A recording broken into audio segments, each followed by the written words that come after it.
Eto na nga mga sangkay, meron pong isang nakakahiyang nangyari sa isa pong motorcade nitong mga DDS, mga sangkay. I think PDP laban, nagkaroon po ng motorcade doon po sa may Pasig City. Ngayon, eto po ang nangyari mga sangkay, viral po ito sa social media, kalat na kalat at pinag-uusapan.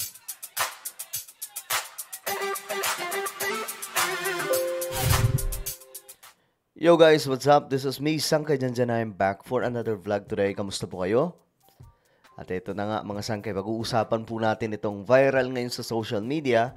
Ewan ko ano nangyari, medyo nakita ko naman po yung video mga sangkay, pero hindi ko siya napanood ng buo.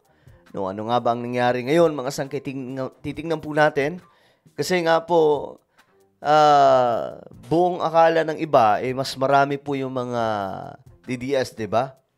Akala nila halos lahat ng mga Pinoy kanila na eh. Kung ipagsigawan nila yan mga sangkay. Pero sa mga survey kasi, hindi po sila pumapalo, di ba? Sa survey, ang pasok lang si Bongo at saka si Bato. May posibilidad pa na magbago ito ngayon mga sangkay. Ngayong nagkakaroon po ng mga alyansa itong mga politiko na nakakagulat mga sangkay, yung mga pasabog lately lamang. Anyway, bago tayo magsimula, pakisubscribe muna yung ating YouTube channel, guys. Ayan, congratulations po sa ating lahat. Tayo na po ay nakarating sa 1.5 million subscribers. Road to 2 million subscribers na po tayo officially, no? At ako po ay nagpapasalamat kay Lord at sa inyong lahat, sa inyong walang sawang suporta. So sa mga hindi pa po dyan nakakapag-subscribe at gusto nyong mapabilang sa paparating din na 2 million subscribers, no, ang gawin nyo lamang po, i-click nyo yung subscribe button na makikita po sa baba ng video na to. I-click nyo po yung bell at i-click nyo po yung all. Sa mga nanonood naman po sa Facebook, i-follow nyo po yung ating Facebook page. Alright? So, shoutout nga pala sa lahat ng Solid Sangkay na nanonood ngayon. Comment down below. #Solid Sangkay kasama po ang inyong mga lugar. Okay? Ngayon, eto na. Tingnan po natin. Ito po yung video. Isa po ito sa mga kumakalat ngayon mga sangkay. Sa Pasig City daw po ito. Isinuka daw po ang team ni Tatay Digong. Napahiya. Nagsigawan daw po yung mga tao ng BBM. Sabi nang nag-post, akala nila nasa Davao City sila. Nagkamali kayo ng daan. Pasig City, Baluarte din ito ni BBM. Ngayon tingnan po natin.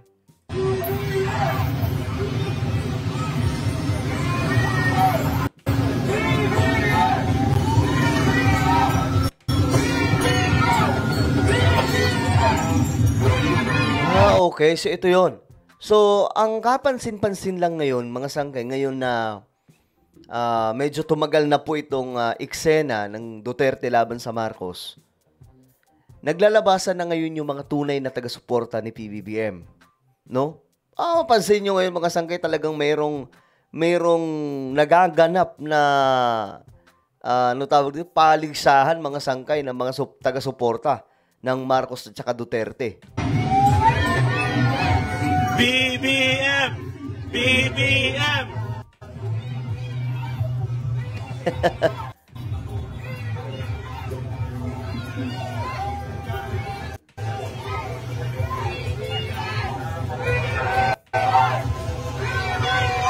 Grabe, no? BBM! Grabe. Alam nyo, naalala ko dati mga sangkay na may mga ganitong eksena. Yung kay Leni Robredo at that time, 'di ba, nung nagkaroon po ng laban si PBBM at saka si Leni, simula pa po ng 2016 up to 2022. May pagkakataon mga sangkay na dumaan si Leni Robredo kasama po yung kanya mga taga-suporta. Tapos pinagsisigawan po ng BBM. Ngayon, mga sangkay, Duterte na naman po.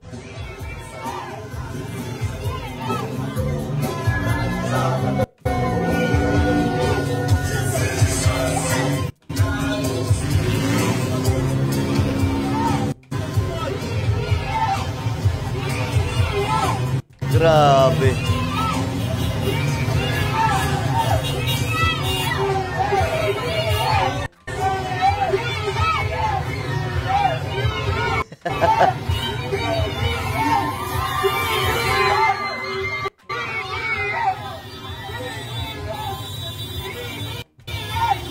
Hindi, ako guys, tingin ko talaga ngayon, up to 2028, lalo pong iinit to eh. Yung hidwaan mga sangkay ng mga taga-suporta ni PBBM against the Duterte supporters. At ngayon, mga sangkay, mas lalo pong, kasi nung una yung maingay, di ba, mga Duterte supporters lang. Ngayon, iingay to. Lalo po itong iingay at mga taga-suporta ni PBBM naman ang maglalabasan, mga sangkay.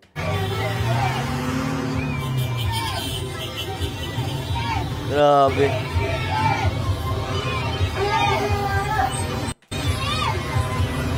Motorcade pala to ng ano eh, ng PDP laban eh.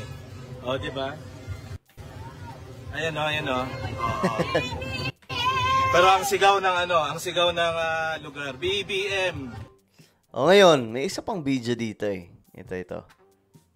Ibang angulo naman to. Ito sila.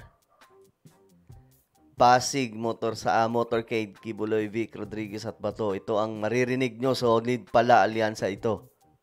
Okay, tignan po natin.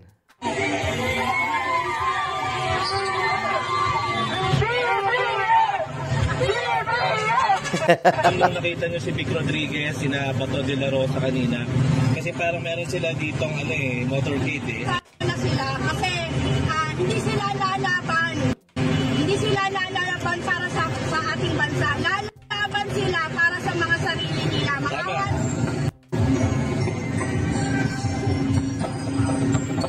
Yan pala yun.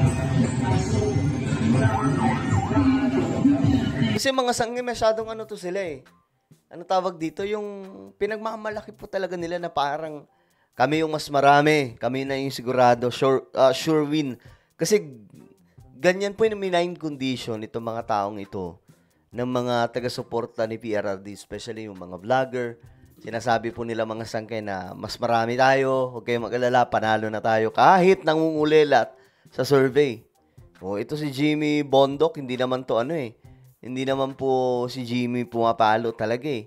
Napakalayo po mga sangkay. Ngayon, sa kanilang may mga sarili silang pa-survey. Hindi ko alam paano nila ginagawa yun. Tapos lahat po pasok. Lahat ng ano nila pasok. Kaya na alam mo yung matatawa ka na lang talaga eh. Pero ayun nga, yung pulso dito ng bayan sa Pasig, eh, makikita nyo, mukhang Marcos talaga eh.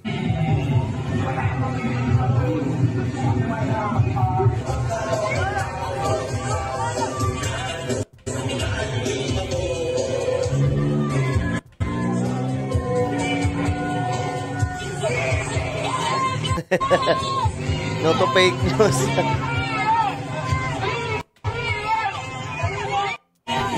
Yung isa naka-short pa eh.